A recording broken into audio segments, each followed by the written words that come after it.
भारत में ही शाकाहारी क्यों मिलते हैं? कारण बताइए। नहीं बता पाएंगे ना? आपके पास इनका उत्तर ही नहीं।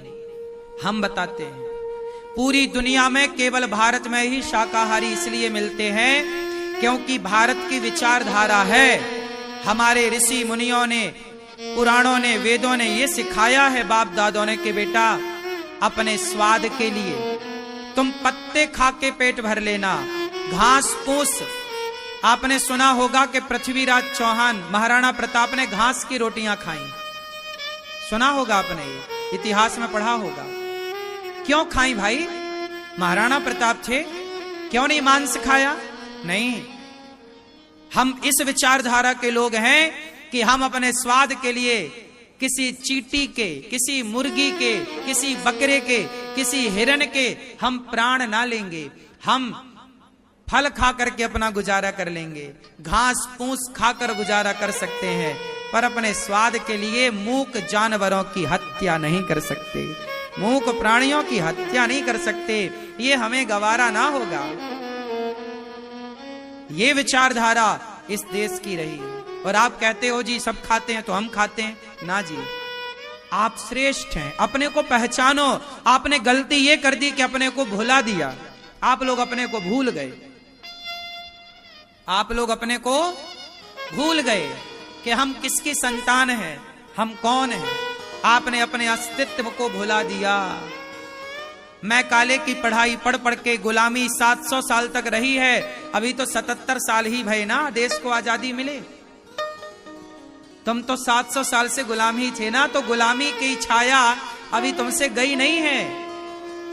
अभी भी तुम्हारी आदतें उसी गुलामी में रहने की हैं, क्योंकि गुलाम बाप दादों का खून तुम्हारी रगों में दौड़ रहा है ना। अभी खून में परिवर्तन थोड़ी हुआ भाई। तुम्हारे बाप दादे गुलाम थे, अब वो गुलामी वाला खून तुम्हारे अंदर है, तो तुम भी लगभग उसी विचारधारा के हो।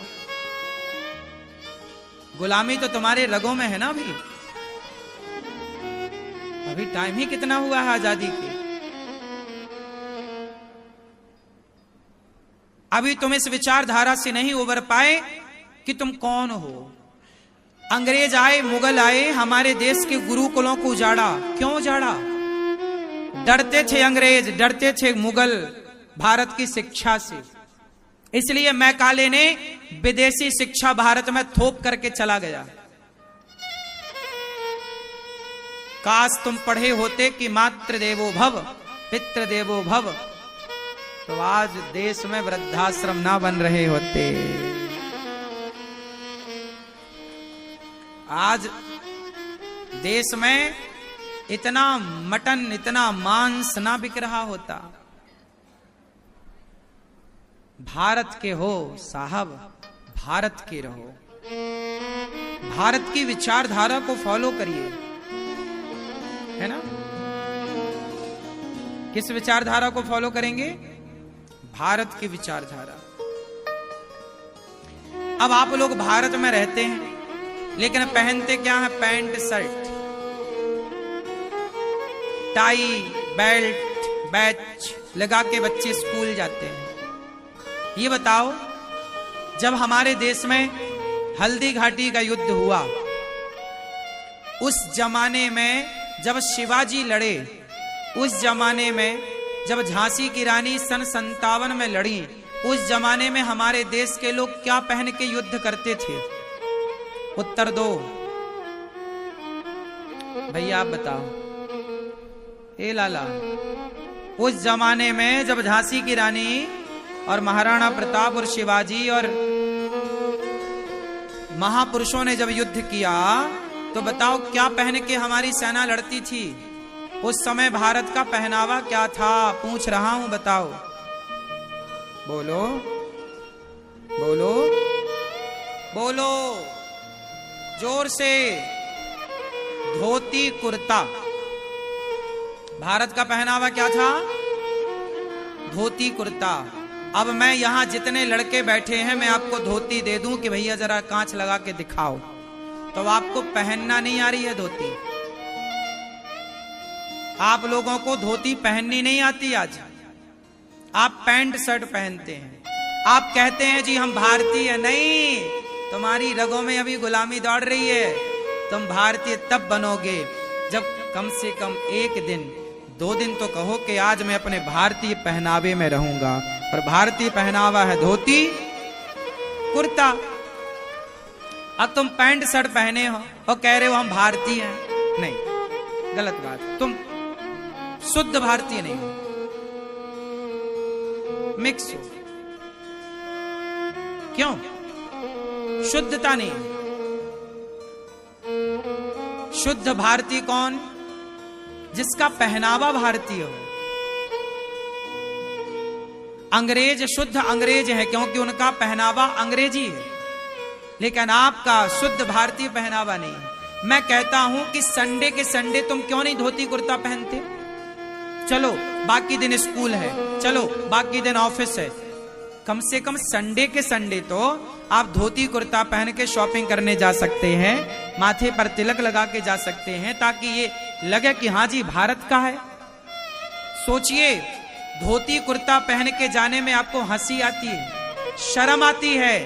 सोचिए इस देश का क्या विडंबना है, इस देश की, कि अपने पहनावे को पहनने में अब आजकल आपको शर्म आने लगी है। ये युवा क्या देश का उत्थान करेंगे जब अपने पहनावे से शर्मा रहे हैं।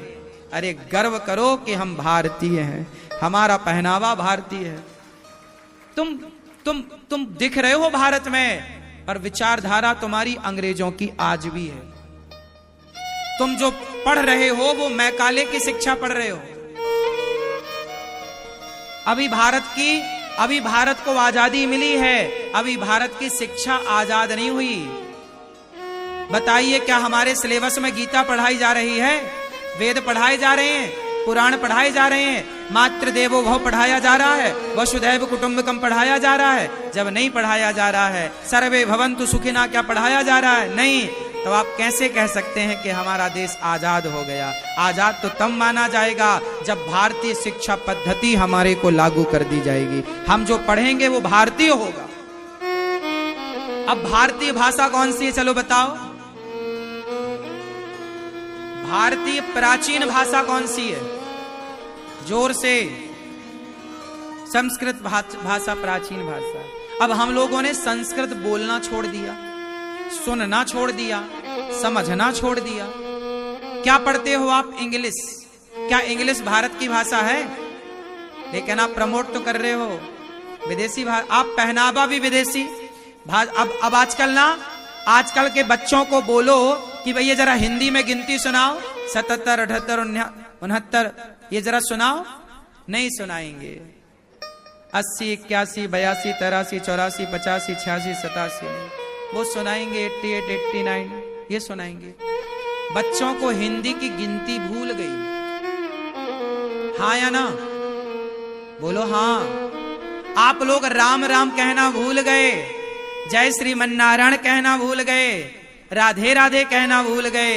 आप लोगों ने हाय हेलो कहना स्टार्ट कर दिया और कहते हो कि हम भारत के हैं। कैसे तुम भारत के हो सकते हो भाई?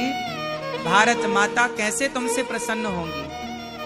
भारत माता की जय बोलो जरा एक बार। ऐसे जय नहीं होती। आपकी जयकारा से भारत मां प्रसन्न नहीं होंगी। आप हो भारत के पर भारत के नहीं हो। आपका शरीर भारत में पैदा हुआ है पर आपकी विचारधारा भारत की है ही नहीं। हाँ या ना? आज हमारे देश में कौन सा आईएएस, आईपीएस, कलेक्टर, कौन सी पोस्ट ऐसी है, डॉक्टर हो या जज हो, एडवोकेट हो, इंजीनियर हो, कौन है जो भारत की पढ़ाई पढ़ करके वो एडवोकेट बना हो, जज बना हो? कौन सा आईएएस? कोई एक आईपीएस बता दीजिए, आईएएस बता दीजिए जो भारतीय शिक्षा से बना हो। एक आईपीएस बता दीजिए, एक आईएएस बता दीजिए कि जो भारतीय शिक्षा से बना हो। सब मैकाले की शिक्षा से बन रहे हैं। हाँ या ना? मैकाले एक बहुत बड़ा इंग्लैंड का एक व्यक्ति था जो इंग्लिश देश का वो व्यक्ति था, बहुत पढ़ा लिखा था। उसने इस देश में संडे की, रविवार की छुट्टी किसने शुरू कराई? मैकाले ने। संडे की छुट्टी क्यों होती है? क्योंकि संडे को चर्च जाते हैं वो लोग। तो उसने अपने हिसाब से संडे की छुट्टी कराई कि हम लोग चर्च जाएंगे। लेकिन आपके जमाने में पहले आपके यहां एकादशी की छुट्टी हुआ करती थी कि आप एकादशी का व्रत कर सकें। आज भी संस्कृत में अष्टमी की छुट्टी होती है, गुरुकुलों में प्रतिपदा की छुट्टी होती है। हमारी छुट्टियां पौराणिक अलग हैं। ये मैकाले की छुट्टी लागू कराई संडे की, क्योंकि संडे को क्रिश्चियन लोग चर्च जाते हैं, तो वो उन्होंने अपने लिए कराई। तुम फिरते रहो, तुम्हारा कोई, इसलिए आज के बच्चे वो तो चर्च से जुड़े रहे, पर आपके बच्चों को मंदिर से हटा दिया। वो तो चर्च से जुड़े रहे, वो तो बाइबल से जुड़े रहे, पर आपके बच्चों को अपने धर्म के खिलाफ भड़का भड़का के। और देखो आजकल के बच्चे गीता नहीं पढ़ते, मंदिर नहीं जाते। इन्हीं के कारण आपके बच्चे मंदिर जाने से बच रहे हैं, जबकि उनके बच्चे, आज मुसलमान के बच्चे को देखो, जरा सा बच्चा है टोपी लगा के नमाज करता है, नमाज पढ़ता है? नहीं पढ़ता। मुसलमान अपने धर्म के प्रति बड़ा सजग है, इसलिए उसकी संख्या बढ़ रही है। और तुम अपने धर्म के प्रति लापरवाह हो गए, इसलिए तुम खतरे में आ गए, तुम बट गए, तुम अंग्रेजों के भड़कावे में आ गए, तुम मुगलों के भड़कावे में आ गए, तुम जातवाद का जहर लेके आ गए, बट गए। अब तुम्हारा पतन होने की स्थिति में। इसी देश में तुम अल्पसंख्यक हो गए, इसी देश से तुम्हें मार मार के खदेड़ा गया कश्मीर से। क्या कर लिया तुम लोगों ने? जो अपने धर्म को भूल जाता है, अपनी शिक्षा पद्धति को भूल जाता है, उसका सर्वनाश हो जाता है। जो अपने संस्कारों को भूल गया, जो अपनी संस्कृति को भूल गया। मुसलमान आज भी टोपी लगाता है, वो अपने पहनावे में है, लेकिन आप के बच्चे कहां तिलक लगा रहे हैं? कहां आपके बच्चों की शिखा है, चोटी है? भूल गए तुम कह रहे हो कि हम भारतीय हैं, हिंदू हैं। क्या तुम्हारे प्रमाण है शरीर में कि तुम हिंदू हो? शिखा है, तिलक है, गले में तुलसी की माला है, मुख में राम राम है, कुछ भी तो नहीं बचा। हाय हालो तुम्हारी जबान में सेट है। तुम लिविन का कल्चर अपना रहे हो, पैंट शर्ट पहन के खड़े खड़े तुम लघु शंका कर रहे हो, कह रहे हो हम भारतीय हैं।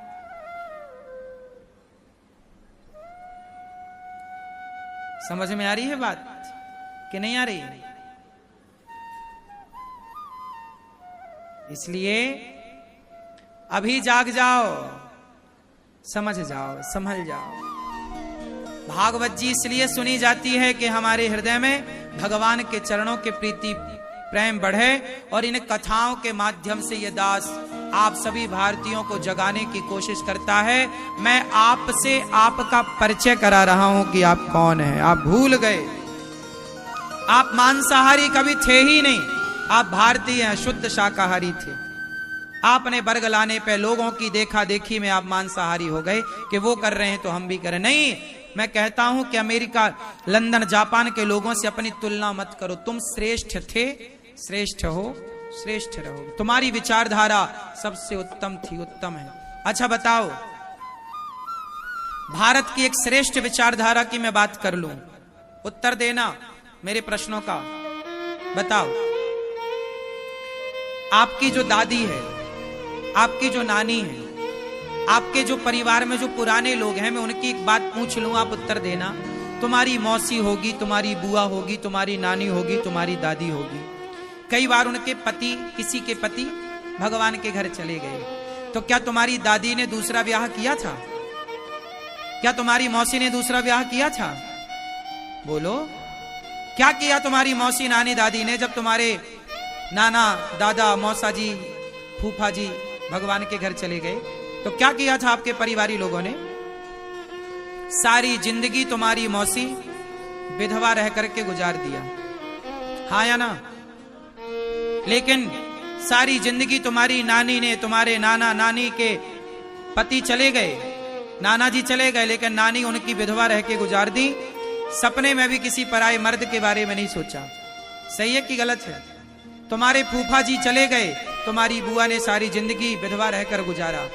मौसा जी चले गए, मौसी सारी जिंदगी विधवा रह के गुजारती है। हाँ या ना? सवाल करता हूं, भारत देश में विधवा स्त्रियां हैं, क्या अमेरिका में आपको एक भी विधवा स्त्री मिलेगी? उत्तर दो। अमेरिका में कोई स्त्री विधवा होती है? नहीं। वहां एक चला जाए, पति मर जाता है, तो वो महीने 2 महीने में ही दूसरा विवाह कर लेती है। वहां का कल्चर है ये।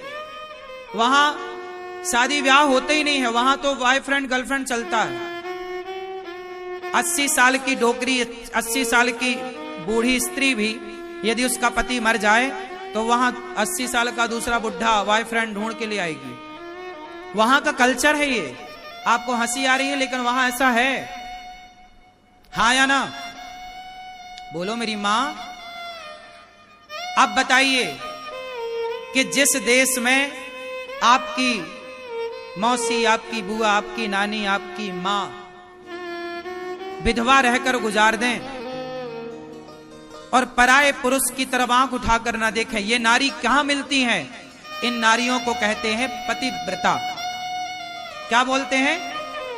पतिव्रता नारी केवल भारत में मिलती हैं। भारत के अतिरिक्त तुम दीपक लेके ढूंढ लो, दुनिया के किसी कोने में भारत जैसी पतिव्रता नारी तुम्हें मिल जाए तो बता देना।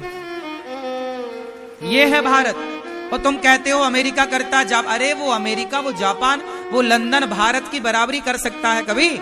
पैसे की बात मैं नहीं करता। पैसे तो बादशाह के पास भी बहुत होते हैं, लेकिन पैसे वाला बड़ा नहीं होता साहब, चरित्र वाला बड़ा होता है। पैसे तो रावण के पास ज्यादा थे, राम के पास चरित्र है, इसलिए राम के मंदिर बने, रावण का मंदिर नहीं बना। चरित्रवानों की पूजा होगी, रावण जैसे चरित्रहीनों की पूजा ना होगी। अमेरिका के लोग होंगे पैसे से बड़े, लेकिन चरित्र से तो भारत ही बड़ा था, बड़ा है, बड़ा रहेगा। बताओ। अब आखिरी सवाल मेरा इस संदर्भ से जुड़ा हुआ, बताइए पैसे को आप बड़ा मानते हैं कि चरित्र को? बोलो, क्या बड़ा है?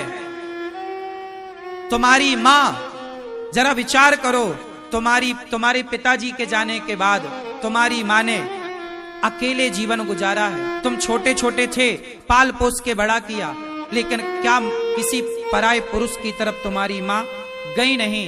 क्या ऐसा चरित्र, क्या विदेशी किसी महिला के अंदर है? बताओ। तो तुम्हारी मां बड़ी है कि वो लोग बड़े हैं? और तुम भारत को कहते हो अरे वो अमेरिका अच्छा है, अमेरिका जापान को अच्छा कहते हो, तुम्हें शर्म नहीं आती? भारत की रोटियां खा के तुम भारत के बारे में ऐसा सोचते हो? भारत से अच्छा ना कभी कोई था, ना कभी कोई है, ना कभी कोई होगा।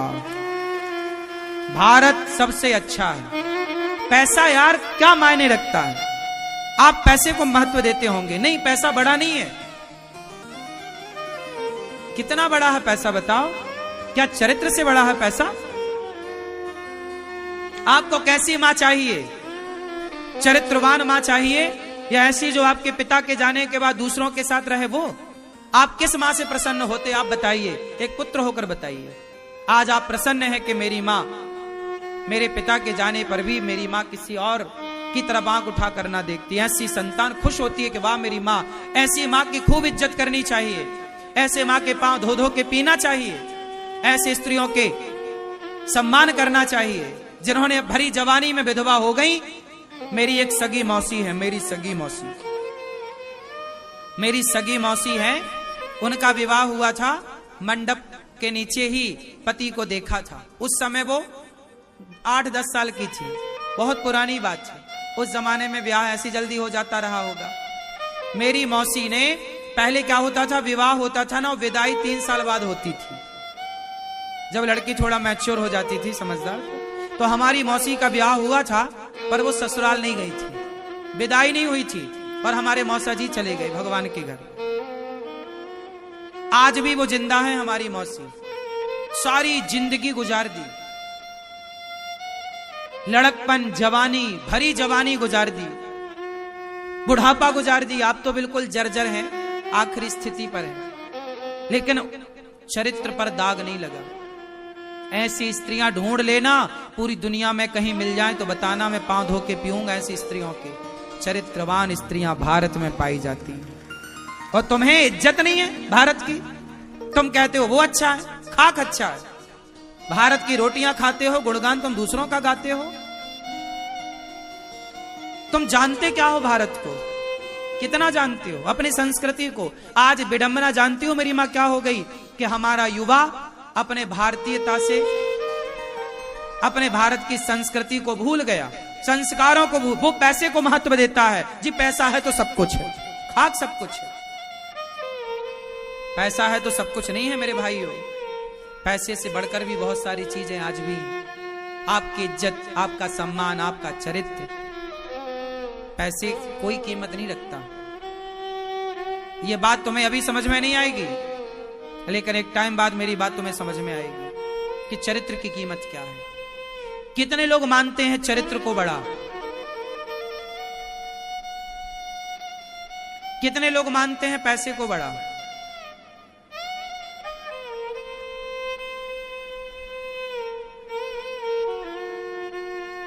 पैसा तो आपकी काबिलियत होगी तो दुनिया में कमा ही लोगे रे भाई। पैसे गए कहां? पैसे तो काबिलियत के पीछे घूमता है। पैसे टैलेंट के आगे नहीं है, पैसे तो टैलेंट के, बोलो, पीछे है। आप में काबिलियत है, आप में टैलेंट है, आप में गुण है, तो पैसा तो पीछे पीछे दौड़ेगा। लेकिन आपकी काबिलियत के पीछे चरित्र ना दौड़ेगा, चरित्र तो आगे रहेगा। पैसा पीछे होता है जबकि आपका कैरेक्टर आपके आगे होता है। इसलिए कभी मत कहना कि भारत से भी अच्छा कोई है। भारत से अच्छा कभी कोई नहीं था, कभी कोई नहीं होगा।